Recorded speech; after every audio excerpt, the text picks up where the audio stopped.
maybe you may not have noticed it in the form of negotiation, but it exactly is a negotiation. So, what I intend to do in today's session is that I will just tell you that what are the ways to do the negotiations and what care we should take while doing the negotiation, and what should be done and what done while doing the negotiation. Okay. So the structure of the session is like this: that we will the meaning of negotiation, which will distinguish the negotiation ability and style, and then we will practically taste the negotiation style. We have one questionnaire which I will just give you in the end of the session if time permits, and then you will also come to know what is your strategy. So negotiation is basically a process of communication whereby two or more parties come together.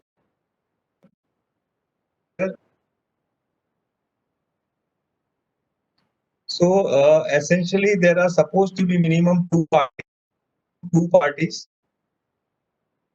issue on which there are two by both the parties, and there requires to be a consensus issued by the parties, and this process is called the. So then then can be more than one issue also. There can be several issues on which negotiation can be carried out. There can be more than one party, two parties also, between whom the negotiation can take place. So basically, we do negotiation for these three primary reasons. When you go to buy or sell a product in the market, there the negotiation is done for the various aspects, maybe on the quality, maybe on the rates, maybe on the supply and whatnot. Okay. Then when you need to solve any problem, there also the negotiation takes place, and not necessary that after negotiation the result will be achieved. Many times the negotiation keep happening without achieving the desired goal. Okay, like India and Pakistan have been negotiating over Kashmir since last 60 years, and the it continues process. Right now we are negotiating with China on the border issues. So such type of negotiation continues, but it allows to you can say uh, release of the pressure, because if you do not do negotiation, then the tension will build and it may escalate and result into something which is not desirable. Then sometime we do the agreement to reach an agreement. So on a particular issue there is no agreement, and we do the besides that, sometime to beat the opposition, sometime to make your point, sometime to compromise also, we do the negotiation. In negotiation, as I mentioned, minimum persons or two parties are supposed to be there. There has to be predetermined goal. It means that we know what we want to achieve in negotiation. Predetermined goal also there by both the parties. Outcome. Then you also outcome of the particular. Then we come to the resolution. So that of negotiation. So after the negotiation is over, we resolve something or we may reach consensus. And most important thing, the parties should be willing to modify their positions. If any one of the party stick to their own position and do not budge, then it's likely that the negotiation will fail. Because to have a successful negotiation, it is very essential that both the parties have a willingness to modify their positions. Otherwise, हम ये कहेंगे कि कश्मीर हमारा है, पाकिस्तान कहेंगे कि Kashmir negotiation चलता रहेगा, उसका कोई end नहीं है. Okay. So we have two types of negotiation, distributive negotiation and integrative negotiation. The distributive negotiation is one in which the one party feels that he has achieved what he wanted to achieve, the other party feels that it has lost the battle, and it's called the win-lose situation, in which only one party is happy.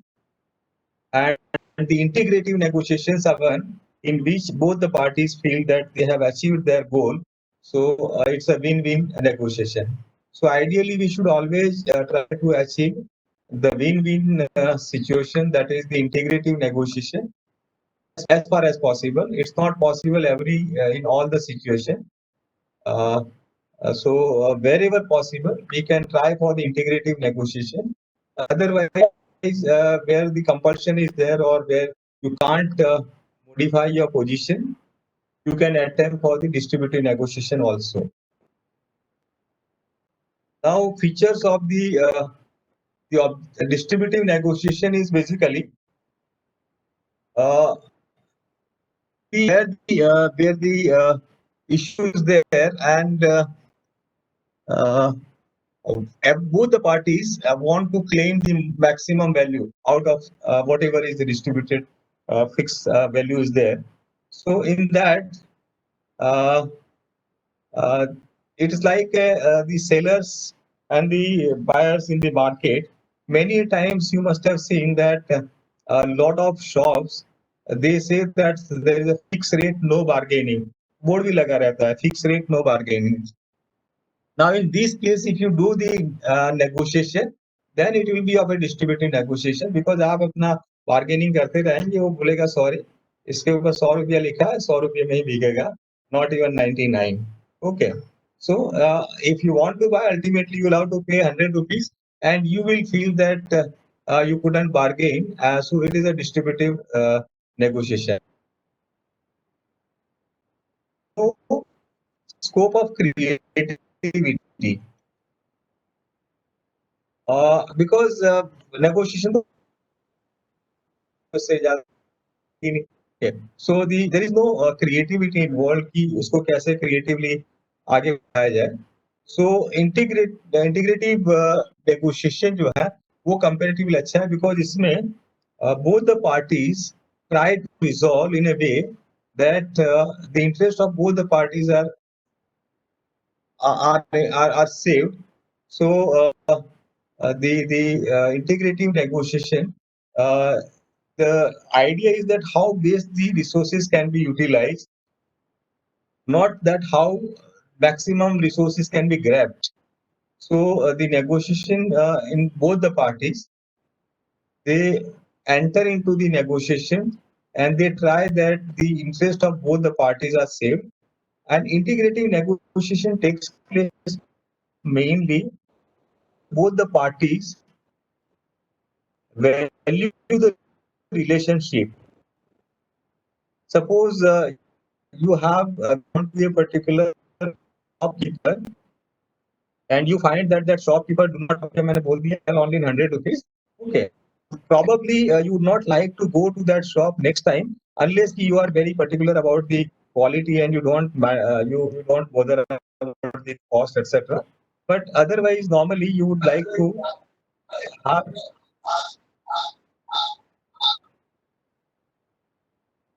इसका mic चालू हो गया क्या?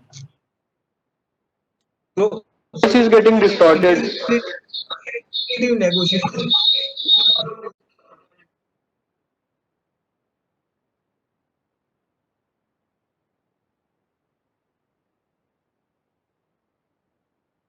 Okay. So in integrative negotiation, there is a scope of creativity so that both the parties can move forward to reach the negotiation. And here the main issue is that the relationship between both the parties.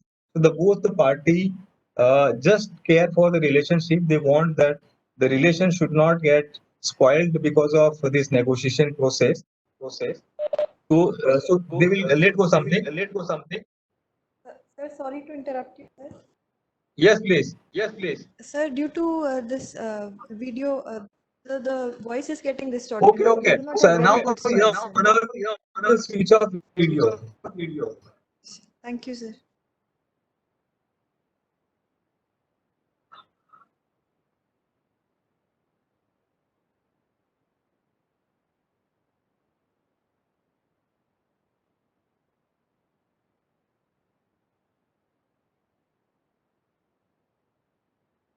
So if you see the uh, characteristics of the distributive and integrative negotiation. So the outcome in distributive is win-lose or lose-win, whereas integrative it is win-win. The motivation in distributive is an individual gain, only one party gains, the other party loses. In distributive it is one individual gain. In integrative it is a joint and the individual gain both.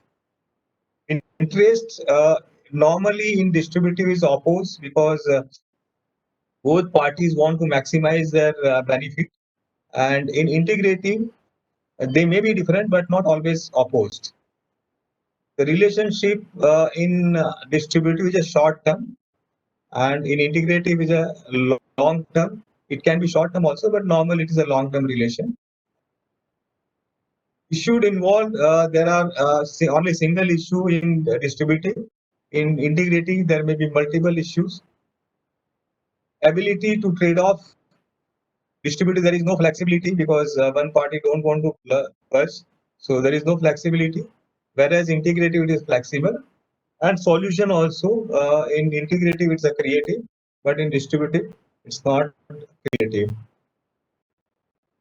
So these are the various types of negotiation that takes place in our day-to-day life, uh, like managerial negotiations that we do at the different level of management, among your colleagues, and with the trade unions. Okay, so at the different level of management, suppose you are posted as a junior scale officer in the division, and then you will have to negotiate with your bosses, or you will have to also negotiate with your subordinates. So can you guess what are the issues on which you will have to negotiate with your bosses or with your subordinates? Any example?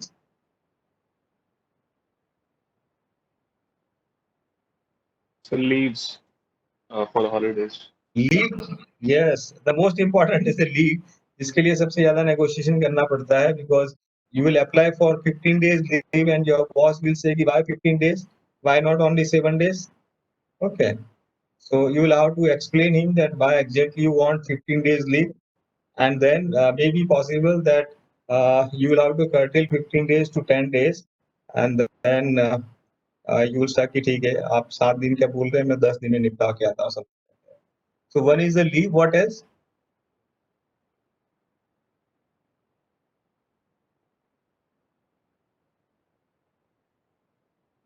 Working hours and overtime. Pardon? So working hours and overtime, like if you want Working someone hours to and be overtime. available over, Yes. So that will be negotiation with whom? About working hours and overtime. so like if there is need for someone to pay, so we need to negotiate available, and maybe some at later days he could get leave, he could be on off. Okay. So you will also require to do negotiation with your bosses when your boss gives you a task. Okay. That do this task within 1 week, and you feel that the task given is such a big that it can't be completed in 1 week. Would you like to do negotiation with your boss? कि sir ये एक हफ्ते में तो नहीं हो पाएगा. You give me at least 10 days time. Okay. Or you will initially say कि सर मुझे 2 हफ्ते तो लगेंगे minimum. I can't complete it in 1 week. And then हो सकता है your boss will say कि sorry, not 2 weeks, complete in 10 days, something like that. Okay. So that type of negotiation will keep happening with the different level of management, with your bosses and with your subordinates also. Among the colleagues also, you will have to carry out some negotiation. What type of a negotiation you will do with the colleagues? Any guess? The distribution of responsibilities, like job delegation. नहीं, but वो तो colleagues का तो already fix है. Everybody has a fixed role and known कि किसको क्या करना है. Like cover your job for some time. Distribution of resources. Distribution of resources. Okay. Carpooling. So within your colleagues, normally the negotiation in railways, I would just say that those who are the IRS officers, they will initially get posted in the divisions, and their day-to-day requirement of negotiation is with the operating branch to get the blocks. Okay, so you'll have to negotiate with your counterpart in the operating department to get the block, because you want a block of 2 hours and your counterpart in the operating department says sorry, 2 घंटे का margin तो available ही नहीं है, I have only 1.5 hour margin. Okay, so for engineering department it's a negotiation for the blocks with the operating department, maybe with the S&T department also, because you need to maintain points and crossing, which is a common asset between the S&T and the engineering. Okay, or let us say you have proposed some new work and you have sent estimate to the finance department for waiting, and your finance colleague is not agreeing, then again you will have to do negotiation with your finance counterpart also to come to consensus and to get your work done. So several such negotiation keep happening with the branch officers and with the colleagues also. So once you get posted in the uh, division, you will realize that ultimately whatever excellent officer you are, you can't be successful unless you get the support from your colleagues in the other department, because ultimately the railways work is a teamwork, it is not an individual work. So unless the entire team functions in the same direction, then you can't function. So our, in fact, our performances are closely uh, dependent on lot of departments. Suppose I am an operating officer and I want to run the maximum train, but I can't do so unless I get the support from my mechanical counterparts, my electrical counterparts, my SNT counterparts, and civil engineering counterparts, because they all have a role to run the train. So unless I get support from all of them, I can't function. So I need to carry out negotiation with all of them. कि भैया आज block छोड़ दो यार, तुम कल कर लेना ब्लॉक, आज मेरे पास बहुत ज्यादा गाड़ियां हैं, तुम अपना काम कर लेना, I will give you block 2 hours, but आज जो है आप छोड़ दो, something like that. So that type of negotiation keep happening. And also with the trade union, that is the routine, and you can say you will have to start doing it right from your first posting, because as a junior skill officer you will be commanding more than say 200, 400, or even 1,000 people as a divisional authority, or if you are posted in workshops or the production unit. And if you are commanding so many people, then obviously there are bound to be some issues, some problems. And for that, the trade unions or the individually the employees will come to you, and you will have to negotiate with them, because they have their own interests, you have your own interests.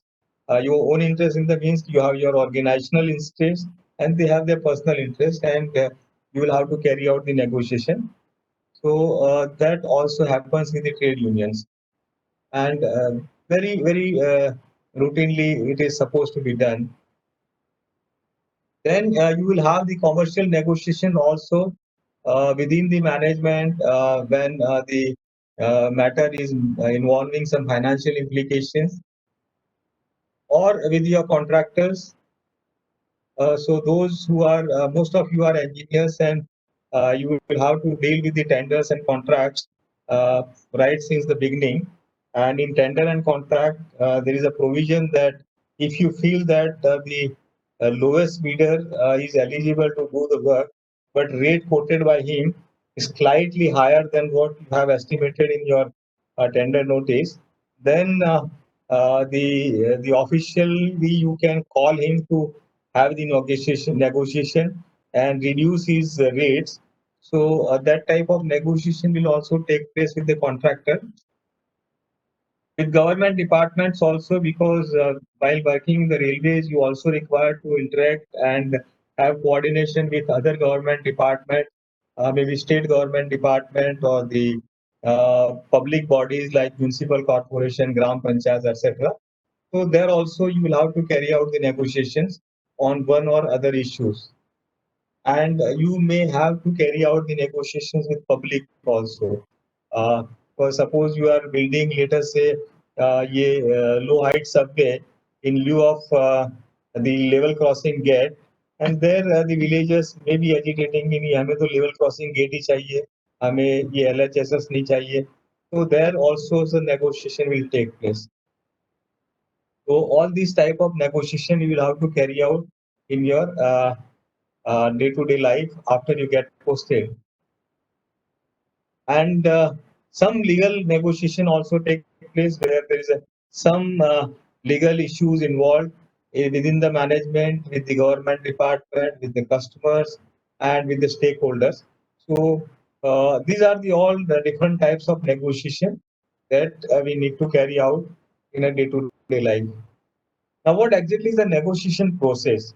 So in a negotiation process, there are 4 stages. The first stage is the preparation. The second stage is information sharing. The third stage is bargaining.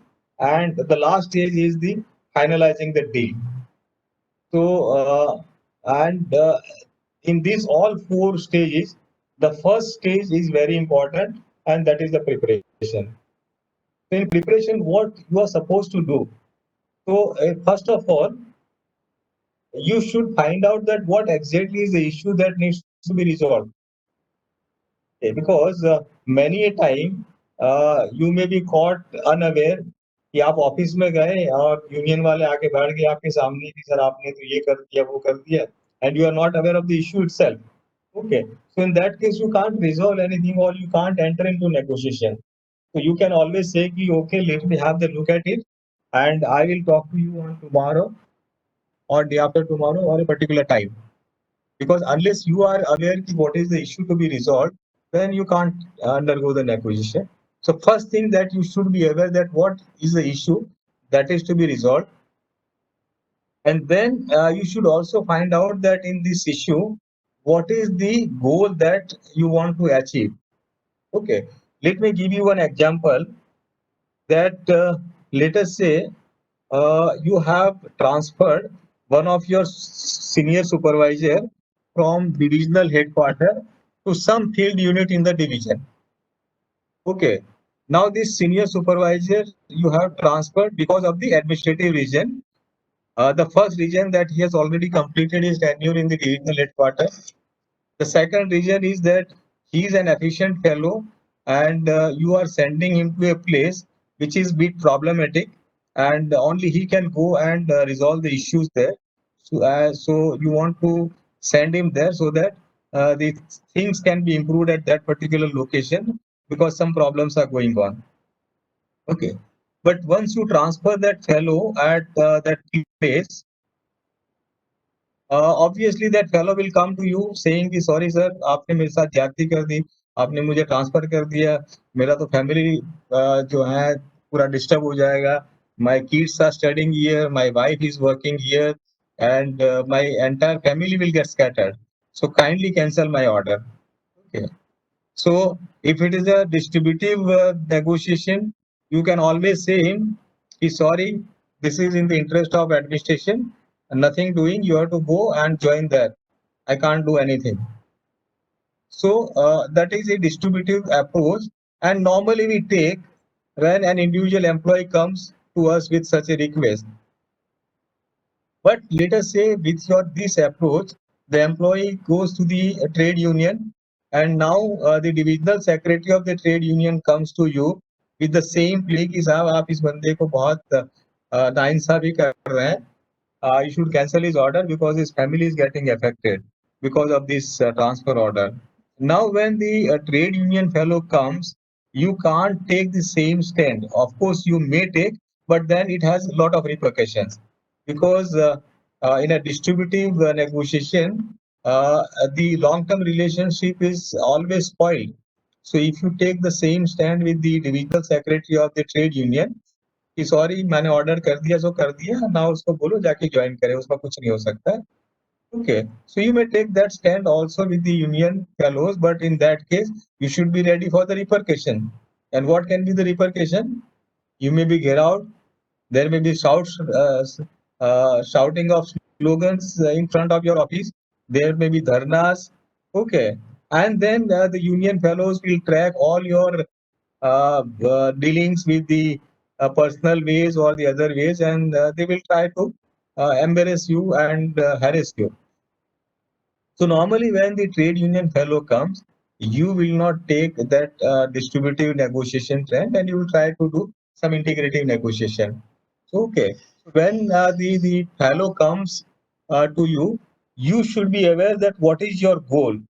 So obviously your goal should be that the order should be carried out. Okay, but again, if that the fellow is coming to you to have the negotiation, you have.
Hello.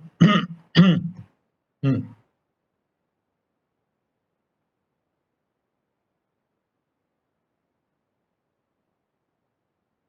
Hello. Yes, sir. Am I audible? Yes, sir. Yes, sir.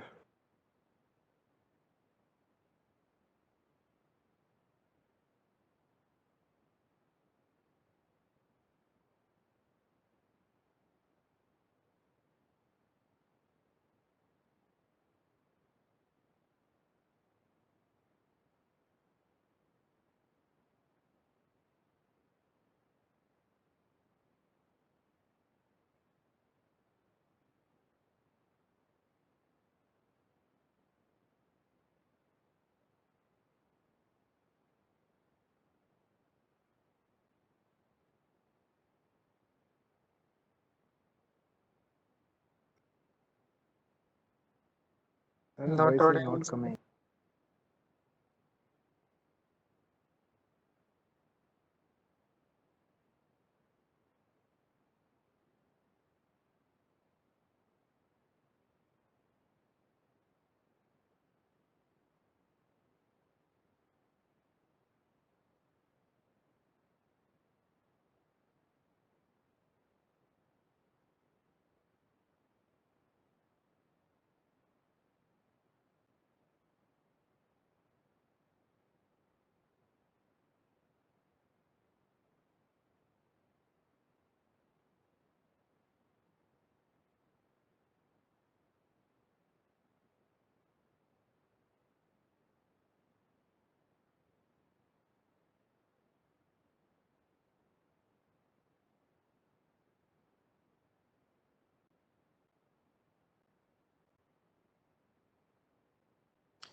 Not audible, sir.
Am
I audible now?